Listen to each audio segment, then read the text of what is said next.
Hello students, welcome to our channel काफ journey. Students, आज हम पढ़ने जा रहे हैं ट्रांसफॉर्मेशन ऑफ सेंटेंसेस। आइए देखते हैं ट्रांसफॉर्मेशन ऑफ सेंटेंसेस क्या होता है। नीचे कुछ हमारे सेंटेंस दिए हुए हैं, इनके माध्यम से हमें जानेंगे कि ट्रांसफॉर्मेशन क्या होता है, सेंटेंसेस को ट्रांसफॉर्म करना क्या होता है। देखते हैं। The box is too heavy for me to lift.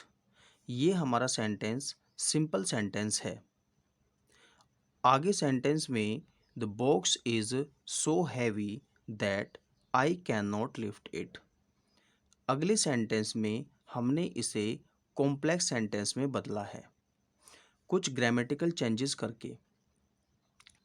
प्यारे बच्चों, जब हम एक सेंटेंस को दूसरे सेंटेंस में कन्वर्ट करते हैं, उसके रूप को बदलते हैं कुछ ग्रामेटिकल चेंजेस के द्वारा, तो वही हमारा ट्रांसफॉर्मेशन ऑफ सेंटेंसेस कहलाता है। आपने सिंथेसिस में क्या पढ़ा था कि हम दो या दो से अधिक सिंपल सेंटेंस को एक सिंपल सेंटेंस, एक कॉम्प्लेक्स सेंटेंस या एक कंपाउंड सेंटेंस में बदलते थे। लेकिन यहाँ पर हमें एक सेंटेंस दिया होगा, हमें उस सेंटेंस को ही दूसरे किसी सेंटेंस में फॉर्मेट करना है, तो यही हमारा ट्रांसफॉर्मेशन होता है। आगे देखते हैं। Ram is taller than Gopal. ये अफर्मेटिव सेंटेंस है, हमें इसे नेगेटिव सेंटेंस में बदलने के लिए Gopal is not so tall as Ram ऐसे करना पड़ेगा। यानी हमारे अर्थ में कोई परिवर्तन नहीं होता है, केवल हमारे जो सेंटेंस का फॉर्मेट होता है, जो हमारे सेंटेंस की फॉर्मेशन होती है, उसमें हम चेंजेस कर देते हैं। अर्थ में कोई परिवर्तन नहीं आता है। आगे देखते हैं sentence. Everybody loves his Motherland. ये अफर्मेटिव सेंटेंस है, हमने इसे नेगेटिव और इंटरोगेटिव सेंटेंस में बदल दिया है। Who does not love his Motherland. प्रत्येक व्यक्ति अपनी माता से प्रेम करता है। Who does not his Motherland, कौन व्यक्ति अपनी माता से प्यार नहीं करता, अर्थात सभी व्यक्ति, प्रत्येक व्यक्ति अपनी माता से प्रेम करता है। तो हम इसे नेगेटिव और इंटरोगेटिव में इस प्रकार बदलेंगे। आगे और सेंटेंस देखते हैं। Great man do great things. ये एक्टिव वॉइस है। अगर एक्टिव वॉइस दी है तो वो कह सकता है कि आप इसे पैसिव वॉइस में ट्रांसफॉर्म करें। तो हम क्या करेंगे, great things are done by great man. तो यहाँ पर जो अर्थ था वही अर्थ यहाँ पे भी है, केवल हमने इस सेंटेंस को ट्रांसफॉर्म कर दिया है। एक्टिव में था तो हमने इसे पैसिव में किया है। आगे देखते हैं। He succeeded in his attempt use of verb. कभी कभी ऐसा होता है कि सेंटेंस देकर वो ये कहता है कि जो ये सक्सीडेड वर्ब के रूप में यूज हुआ है ये वर्ड, तो हमें इसे यूज ऑफ नाउन, आपको सक्सीड को नाउन के रूप में यूज करके सेंटेंस को ट्रांसफॉर्म करना है। तो हम क्या करेंगे, ही गोट सक्सेस इन हिज अटेम्प्ट। वह अपने प्रयास में सफल रहा।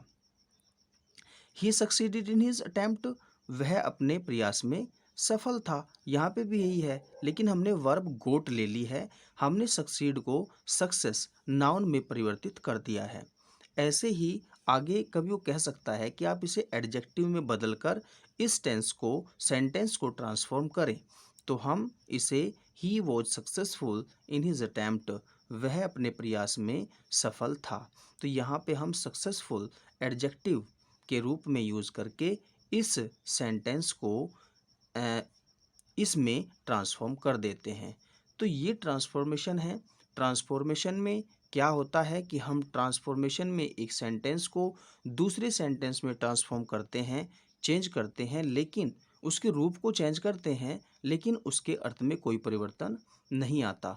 ग्रामेटिकल चेंजेस होते हैं कुछ, ऐसा नहीं है कि हम कैसे ही कर देंगे। हर चेंजेस, किसी भी सेंटेंस को चेंज करने का एक रूल होता है, और वही रूल हमें यहाँ पे ट्रांसफॉर्मेशन ऑफ सेंटेंसेस में जानने हैं। तो देखते हैं कि इसमें सबसे पहला रूल आप क्या पढ़ने जा रहे हैं।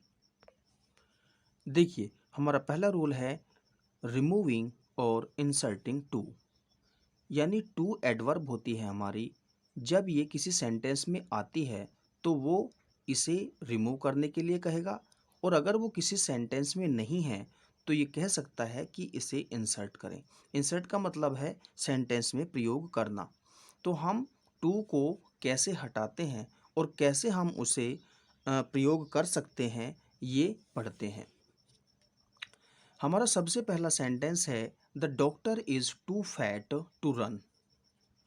इस सेंटेंस का मीनिंग क्या है? डॉक्टर इतना मोटा है कि वह दौड़ नहीं सकता। हमने जब दो सिंपल सेंटेंस को एक सिंपल सेंटेंस में कन्वर्ट किया था, तो मैंने आपको बताया था कि दोनों सिंपल सेंटेंस अलग अलग थे। वो कौन कौन से सेंटेंस थे? वो ऐसे सेंटेंस थे, the doctor is very fat, that very fat, ये सेंटेंस था पहला। फिर दूसरा सेंटेंस हमारा होता था ही कैन नॉट रन। तो हम क्या करते थे? हम वेरी के स्थान पर टू का प्रयोग करते थे, ही कैन नॉट को हटा देते थे और टू एडवर्ब से, सॉरी इन्फिनेटिव से, इन्फिनेटिव जो वर्ब होती है उससे हम उसे जोड़ देते थे। तो हम टी डबल ओ और टू का प्रयोग करते थे। यहाँ पे ये सेंटेंस है, वहाँ पे वो अलग अलग सेंटेंस थे। अब वो ये कह रहा है कि आप इसे टू को हटाना है। अब टू को हटा के ये नहीं है कि हम दोनों सेंटेंस को अलग अलग लिखेंगे, बल्कि हमें इसे एक ही सेंटेंस में बदलना है, टू को हटाना है। तो इस क्रिया में हमें क्या करना है? The doctor is so fat, हमें टू के स्थान पर यहाँ पर सो लगाना है, क्योंकि हमें इसे एक ही सेंटेंस में बदलना है, दो अलग अलग सेंटेंस हम नहीं लिख सकते हैं। That he can not run, इतना मोटा है कि वह दौड़ नहीं सकता। तो ये हमारा एक कॉम्प्लेक्स सेंटेंस बन गया है। हमने सिंपल सेंटेंस को इस कॉम्प्लेक्स सेंटेंस में से बदल दिया है। यहाँ से हमारा टू हट गया है, रिमूव हो गया है, उसके स्थान पे सो आ गया है। हमने आगे, चूंकि डॉक्टर है तो हमने सब्जेक्ट ही लिया है। जैसे सेंटेंस हमारा पहले था, जिसे हमने एक सिंपल सेंटेंस में बनाया था, हमने उसे आगे लिखा है he can not run. The doctor is so fat that he can not run. तो यहाँ पर हमने इसे कॉम्प्लेक्स सेंटेंस बनाया। अगले सेंटेंस देखते हैं। The cat was too clever to be caught. बिल्ली इतनी चालाक थी टू बी कोट, कि वह पकड़ी नहीं जा सकती थी। बिल्ली इतनी चालाक थी कि वह पकड़ी नहीं जा सकती थी। यहाँ पर जो टू बी दिया है और आगे थर्ड फॉर्म दी है, तो इसका मतलब ये है कि यहाँ पर ये पोर्शन पैसिव वॉइस में दिया हुआ है। तो आगे आने वाला सेंटेंस भी हमारा पैसिव वॉइस में ही होगा। आपने देखा कि अगर हमारी वर्ब टू से पहले, अगर हमारी वर्ब पास्ट टेंस में होती है, तो आगे आने वाला जो सेंटेंस होता है वो भी हमारा पास्ट टेंस में ही होना चाहिए। अगर हमारी वर्ब प्रेजेंट या फ्यूचर में होती है, तो हम अर्थ के अनुसार उसे किसी भी टेंस में ले सकते हैं। देखते हैं अगला। हाँ, ये इसमें इसका देखेंगे, सॉरी इसका देख लेते हैं। The cat was so clever, हमने टू को हटाया और सो को हमने इंसर्ट किया। That it could not be caught, यहाँ पे हमने कुड लिया है, कैन इसलिए नहीं लिया है क्योंकि यहाँ पे पास्ट फॉर्म है। अगर इज होता तो हम कैन ही लेते। इट हमने कैट के लिए लिया है, जैसे हमने उससे पहले सेंटेंस में ही लिया था डॉक्टर के प्रोनाउन के रूप में। It could not be caught, तो यहाँ पे भी हम इसे पैसिव वॉइस में इसी तरीके से रखेंगे। अगला हमारा सेंटेंस है the question is too easy not to be done by every student. प्रश्न इतना, सॉरी यहाँ पे एक टू ओ और लगा लीजिए, ये टू बन जाएगा। Too easy not to be done by every student. देखो क्या होता था कि ये नोट नहीं आता था, लेकिन टू आ गया है और नोट भी आ गया है। हम जब नोट नहीं होता था तो हम क्या करते थे कि अपने आने वाले सेंटेंस को, आगे आने वाले सेंटेंस को जो दैट के बाद प्रयोग होता है उसमें हम नोट का प्रयोग करते थे, लेकिन ऑलरेडी नोट आ गया है। टू भी नेगेटिव सेंस में होता है, तो नेगेटिव सेंस है और यहाँ पर नेगेटिव सेंस है, तो आप समझ जाएंगे मैथमेटिकली कि नेगेटिव और नेगेटिव पॉजिटिव बन जाता है। तो आप नोट को आगे हटाएंगे, उसे हमें यहाँ पर लगाना नहीं है, ये आपको ध्यान रखना है। अगर इस सेंटेंस में, टू वाले सेंटेंस में आगे नोट दिया होता है तो हम आगे जब उसे ट्रांसफॉर्म करते हैं तो उस सेंटेंस में हम टू का यूज़ नहीं करते। The question is so easy that it can be done by every student. इतना आसान है क्वेश्चन कि प्रत्येक व्यक्ति के द्वारा वो किया जा सकता है, प्रत्येक विद्यार्थी के द्वारा वो किया जा सकता है। और एग्जाम्पल देख लेते हैं। This house is too small for me to live. यह हाउस मेरे लिए इतना छोटा है कि मैं इसमें रह नहीं सकता। अब देखो यहाँ पे फॉर मी आया हुआ है, यहाँ पर ये फॉर मी आया हुआ है। अगर किसी सेंटेंस में for me, for us, for him, ठीक है ना, फॉर हर, अगर ऐसे यहाँ पर ऑब्जेक्ट आ जाते हैं तो हम क्या करते हैं, हम उसे सब्जेक्टिव फॉर्म में लेते हैं आगे कैन नॉट वाले पोर्शन के साथ। अगर वो नहीं आते तो फिर हम जो हमारा यहाँ पर सब्जेक्ट होता है टू से पहले, उसके अनुसार हमें चेंज करना होता है। लेकिन यहाँ पर चूंकि ये एक नॉन लिविंग थिंग्स आ गई है लेकिन फॉर्म ही दिया है तो हम इसे ही सब्जेक्ट बनाएंगे, क्योंकि रहने वाला यहाँ पर ये पर्सन है। तो यहाँ पर क्या हो जाएगा, this house is so small, इस फॉर्म को यहाँ पर हटाना होता है। दैट, अब हम इसे सब्जेक्टिव फॉर्म में लेंगे, आई can not live in it, मैं इसमें रह नहीं सकता। यह इतना छोटा घर है कि मैं इसमें रह नहीं सकता। आगे हमारा सेंटेंस है, इट इज टू हॉट।